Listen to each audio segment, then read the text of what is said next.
முதல்ல இந்த சினிமாவை சுவாசித்து இன்றைக்கி ஒரு நல்ல படத்தை கொண்டு வந்திருக்கிற புகழ் அண்ட் ஈடனுக்கு எல்லார் சார்பிலையும் ஒரு நம்ம வாழ்த்து சொல்லணும்.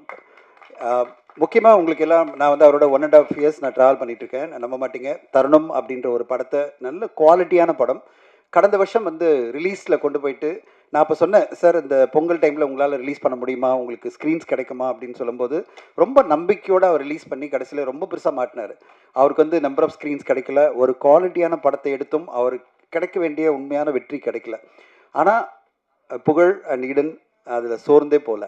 இத்தனைக்கும் வந்து 30 ஸ்க்ரீன் தான் கிடச்சி திருப்பி ரீரிலீஸ்ன்னு அவங்க ட்ரை பண்ணி அதுலேயும் அவங்களுக்கு வெற்றி கிடைக்காம அதனால் பல பிரச்சனைகள் ஃபைனான்ஷியல் சிக்கல் வந்த போதும் மனசு தளராமல் இன்றைக்கி நீ ஃபார் எவர் அப்படின்னு ஒரு படத்தை அவங்க கொண்டு வந்திருக்காங்கன்னா சினிமா மீது இருக்கிற மிகப்பெரிய காதல் தான் அதுக்கு காரணம். அதுக்காகவே இந்த படம் வந்து மிகப்பெரிய வெற்றியடைய நான் எதிர்பார்க்குறேன். புகழ் அண்ட் ஈடன், உங்களுடைய அந்த பெர்சிஸ்டன்ஸ், அந்த பேஷன், அதுக்காகவே உங்களுக்கு வெற்றி கிடைக்கும். பக்காவாக இந்த படத்தை வந்து லாஸ்ட் 6 மந்த்ஸாக எனக்கு இந்த படத்தை பற்றி நான் கேட்டே இருக்கேன், சார் எப்போ சார் காமிக்க போகிறீங்கன்னு. ஏன்னா எனக்கு நிறைய பேர் காதில் தகவல் வந்துகிட்டே இருக்குது, படம் நல்லா வந்திருக்கு படம் நல்லா வந்திருக்கு அப்படின்னு என்கிட்ட சொல்லிகிட்டே இருக்கும்போது அவர் ஃபாரின்லேயே இருப்பார். நான் வந்து எப்படியாவது இமெயில் தான் அனுப்பணும், இமெயில் வாட்ஸ்அப்பெல்லாம் பார்க்க மாட்டார் அவர். ஏன்னா ஃபாரினில் இன்னும் அரேபியன் கண்ட்ரியில் இருக்கார். மெயில் அனுப்பிச்சா பதில் வரும். அப்போ சொன்னார், நான் படம் ரெடியானோடனே காமிக்கிறேன் அப்படின்னு சொன்னார். நீங்கள் நம்ப மாட்டீங்க, இன்றைக்கி இந்த படத்தை அவர் வந்து ஒரு 3 மந்த்ஸ் முன்னாடி உருவாக்கி படத்தை காமிச்சு நெட்ஃப்ளிக்ஸ் இந்த படத்தை வாங்கியிருக்காங்க. ஒரு சிறிய பட்ஜெட்டில் புதிய ஆர்டிஸ்ட் வச்சு எடுத்த படம் நெட்ஃப்ளிக்ஸ் பார்த்துட்டு ஒரு நல்ல குவாலிட்டியான கண்டென்ட்டை கொடுத்துருக்கீங்க அப்படின்னு அவங்க வாங்கியிருக்காங்கன்னா அப்போது நல்ல தரமான கண்டென்ட் நம்ம கொடுத்தா கண்டிப்பாக ஓடிடி பிளாட்ஃபார்ம்லாம் வாங்குறாங்கிறதுக்கு இந்த படம் ஒரு உதாரணம். இதுக்கு கான்டாக்டோ இல்லை இன்ஃப்ளூயன்ஸோ எதுவுமே காரணம் இல்லை. உண்மையான உழைப்பு இந்த டீம் கொடுத்த உண்மையான உழைப்பு, சிறப்பான ஒரு படைப்பு, அதுக்கு கிடைச்ச ஒரு வெற்றியாக நான் பார்க்குறேன். அந்த வெற்றி இன்றைக்கி வந்து நெட்ஃப்ளிக்ஸ் ஒரு நல்ல தொகை கொடுத்து வாங்கியிருக்காங்க. ஒரு பெரிய நிறுவனம் உடனே வந்து நாங்கள் இந்த படத்தை ரிலீஸ் பண்ணி கொடுக்குறோன்னு சொல்லிட்டு இன்றைக்கி ஒரு நல்ல ரிலீஸ் 27 வந்துருங்க, அதாவது ஒரு வாரம் முன்னாடி வந்து திடீர்னு டிசைட் பண்ணி படன்னு ஃபாஸ்ட்டாக போகிறேன். நான் நேற்று நான் சொன்னேன், இது இப்போ உடனே ரிலீஸ் என்னங்க இது, ஈவெண்ட் கூட எதுவும் பண்ணல அப்படின்னு. இல்லை சார், நெட்ஃப்ளிக்ஸ் வாங்கிட்டாங்க, டிஸ்ட்ரிபியூஷனும் செட் ஆகிடுச்சு, உடனே ரிலீஸ் பண்ண சொல்கிறாங்க அப்படின்னாரு. ரொம்ப சந்தோஷமாக இருந்தது. I felt very happy. எனக்கு என்னென்னா, ஒரு தயாரிப்பாளர் ஒரு பெரிய படம் அவருக்கு ஒரு பிரச்சனை கொடுக்கும்போது அடுத்து ஒரு படம் நிம்மதி கொடுக்குற மாதிரி வெற்றி கொடுக்கும்போது நம்மளுக்கு சந்தோஷமாக இருக்குது. இந்த தயாரிப்பாளர் அடுத்த கட்டம் ஜெயிச்சிருவாருன்னு.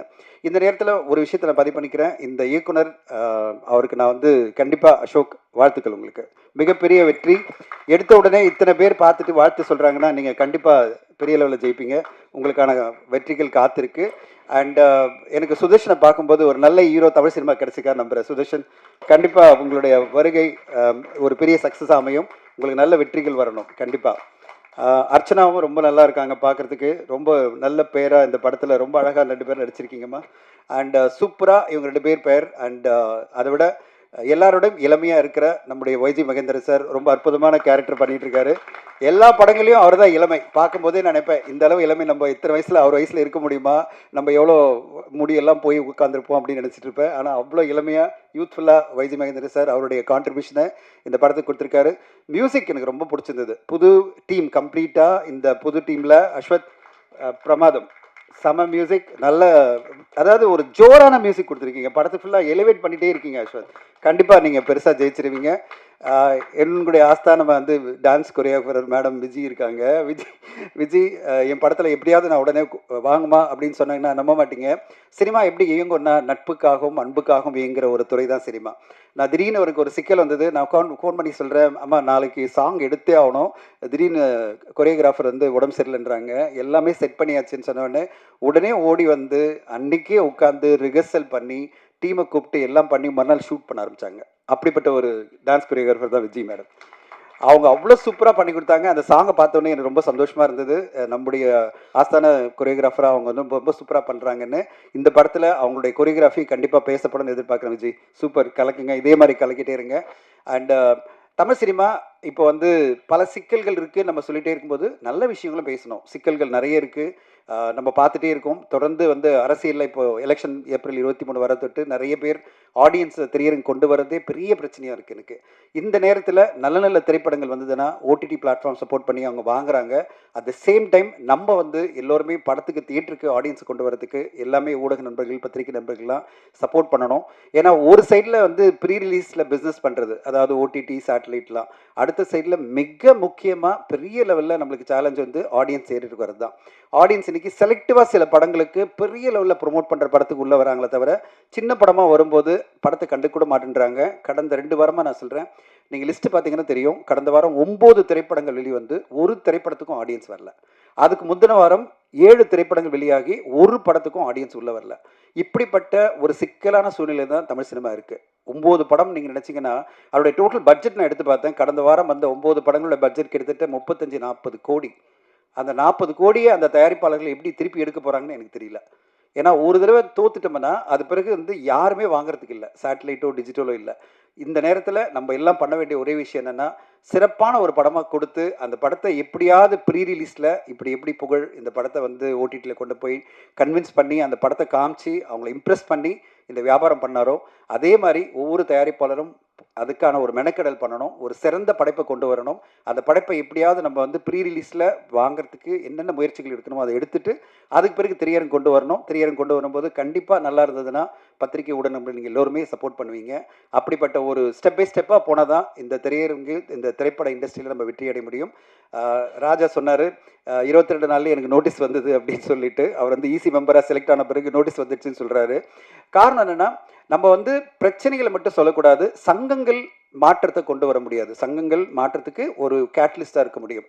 மாற்றம் எல்லாருமே சேர்ந்து வந்தால் தான் மாற்றம் பண்ண முடியும். எல்லா தயாரிப்பாளர்களும் ஒருங்கிணைனும், திரையரங்கு உரிமையாளர்கள், டிஸ்ட்ரிபியூட்டர்ஸ் எல்லாரும் சேர்ந்து வந்தால் தான் நம்ம மாற்றத்தை கொண்டு வர முடியும். ராஜா, நம்ம மட்டுமே சங்கம் மட்டுமே எல்லாம் பண்ணிட முடியாது. அதனால் சங்கத்தை குறை சொல்லாமல் சங்கத்து மூலமாக நம்ம என்ன மாற்றங்களுக்கு ஒரு கேட்டலிஸ்டாக இருந்து நிறைய விஷயங்கள் பண்ண முடியும்னு பார்க்கணும்.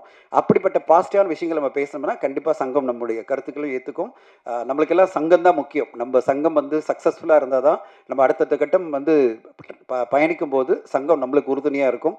நம்முடைய பிரச்சனைகள் வரும்போது சங்கம் நம்மளை காப்பாற்றும். அதனால் சங்கத்துக்கு நம்ம எப்போவுமே கூட இருந்து சங்கத்தை வந்து அடுத்த கட்டம் கொண்டு போகிறதுக்கு உழைக்கணும்னு உங்களை கேட்டுக்கிறேன். நாங்களும் வந்து ஆக்டிவ் ப்ரொடியூசர் அசோசியேஷன் பண்ணிகிட்ருக்கோம். அட் த சேம் டைம் நாங்கள் வந்து ப்ரொடியூசர் கவுன்சிலோட தான் பயணிச்சுட்ருக்கோம் எல்லா விஷயத்துலையும். ஏன்னா எங்களை பொறுத்தவரையும் அது தாய் சங்கம்னா அது வந்து தமிழ் ஃபிலிம் ப்ரொடியூசர் கவுன்சில் தான். அவங்க சொல்கிறத நாங்கள் கண்டிப்பாக கேட்டுப்போம். அப்படிப்பட்ட ஒரு அதாவது இணக்கமாக நடந்தால் தான் இண்டஸ்ட்ரி நல்லாயிருக்கும். இந்த நேரத்தில் எல்லா பத்திரிகை ஊடக நண்பர்களுக்கும் ஒரு கோரிக்கை என்னென்னா, இது மாதிரி ஒரு சிறிய பட்ஜெட்டில் புதுமுகங்கள் அறிமுகமாகிற ஒரு படம் வரும்போது இன்னும் நீங்கள் பெரிய லெவலில் தூக்கணும். ஏன்னா அவங்களுக்கு சப்போர்ட்டாக பெரிய ஆர்டிஸ்ட்டோ இல்லை பெரிய டெக்னீஷியனோ இந்த படத்தை ப்ரொமோட் பண்ண மாட்டாங்க. அந்த இடத்துல நீங்கள் இருந்து இந்த படத்தை அடுத்த கட்டம் கொண்டு போகணும்னு உங்களை கேட்டுக்கிறேன். ஏன்னா எல்லா படத்துக்குமே ஒரு பெரிய சப்போர்ட் கிடைக்காது. பெரிய ஆர்டிஸ்ட் பெரிய டைரக்டர்லாம் வந்து ப்ரொமோட் பண்ண மாட்டாங்க. சில படங்களுக்கு மட்டும்தான் அந்த மாதிரி ஒரு ஆப்பர்ச்சுனிட்டி கிடைக்கும். அது வந்து எடுக்கிற ப்ரொடியூசராக இருக்கலாம், இல்லை நடிகலாக இருக்கலாம். ஆனால் எல்லா படத்துக்கும் அது கிடைக்காது. ஆனால் நீங்கள் அந்த பொறுப்பை எடுத்துக்கிட்டு இந்த படத்துக்கு பெரிய லெவலில் சப்போர்ட் பண்ணணும்னு நான் எதிர்பார்க்குறேன். என்னால் முடிஞ்ச சப்போர்ட் நான் கொடுக்குற மாதிரி நீங்களும் அந்த மாதிரி சப்போர்ட் கொடுக்கணும்னு உங்களை எல்லாம் தாழ்மையோட கேட்டுக்கிறேன். வாய்ப்புக்கு நன்றி. Thank you so much. Thanks for inviting producer sir புகழ் அண்ட் இடன் வந்து பியூட்டிஃபுல்லான ஒரு ஃபில்ம் வந்து பண்ணியிருக்கிறாங்க. ஸோ இன்னைக்கு மார்னிங் வந்து அவர் இன்றைக்கி ட்ரைலர் தென் வந்து அந்த சாங்ஸ்லாம் எனக்கு காட்டும் போது நான் ஃபர்ஸ்ட் வந்து ரொம்ப ஷாக் ஆகிட்டேன். ஆக்சுவலாக அசோக் வந்து பிரதர் வந்து ஃபியூ டேஸ் ரொம்ப கம்மியான நாட்களில் படத்தை வந்து ரொம்ப பியூட்டிஃபுல்லாக கிராஃப்ட் பண்ணி அதிகமான ஸ்கெடியூல் போட்டு பட் எந்த ஒரு ஸ்ட்ரெஸ்ஸும் இல்லாமல் ரொம்ப அழகாக அந்த படத்தை முடிச்சிருக்கிறாங்க. ஸோ ரொம்ப இம்ப்ரெசிவாக இருந்தது. அண்டு புகழ் சாரோட ஜேர்னி வந்து ஷேர் பண்ணும்போது ரொம்ப பேஷனேட்டாக ஒரு பர்சன் வந்து ஒரு ஐடி ஃபீல்ட்லேருந்து சினிமாவுக்கு வந்துட்டு நல்ல படங்கள் பண்ணணும் அப்படின்னு சொல்லி ஒரு என்ட்ரி கொடுத்து மொதல் படம் பண்ணி அப்புறம் 2வது படம் பண்ணி அது கூடவே டேரக்டர் கூடவே டீம் கூடவே ட்ராவல் பண்ணி ரொம்ப சக்ஸஸ்ஃபுல்லாக வந்துட்டு இந்த ஃபில்மை முடிச்சிருக்கிறாரு. ஸோ அந்த படத்தை இப்போ சாங்ஸ் எல்லாம் பார்த்தோம் அண்ட் அதே மாதிரி ட்ரைலரும் பார்த்து ரொம்ப இன்ட்ரெஸ்டிங்காக இருந்தது. அதே மாதிரி உங்கள் எல்லாரோடும் சேர்ந்து நானும் தேட்டர் அந்த மூவியை பார்க்கணுன்னு ஆசைப்பட்றேன். அண்ட் வாழ்த்துக்கள் ஃபர்ஸ்ட் அதுக்கு. தென் வந்து படத்தில் நடித்த Sudharsan, then Archana and music director Hemnath and DOP Raja. So விஷுவல்ஸ்லாம் ரொம்ப பியூட்டிஃபுல்லாக இருந்தது. சாங்ஸ் ரொம்ப ரொம்ப ரொம்ப அழகாக இருந்தது எல்லா சாங்ஸுமே. ஸோ ரிப்பீட்டடாக கேட்கணும் அப்படின்ற ஒரு தாட்டும் வந்துக்கிட்டே இருக்குது. ஸோ மொத்த டீமுக்கும் என்னோடய வாழ்த்துக்கள்.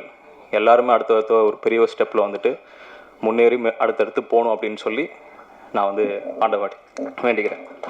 அண்ட் கூகார்த்திக் சார் வந்து அவர் லிரிக்ஸ் இப்போ தான் பார்க்குறேன். ஸோ அவர் லிரிக்ஸ் வந்து ஆக்சுவலாக ரொம்ப பியூட்டிஃபுல்லாக இருக்கும். ஸோ இந்த படத்தில் பண்ணியிருக்கிறது ரொம்ப ஹாப்பி. So super. வாழ்த்துக்கள் பிரதர். Thank you so much.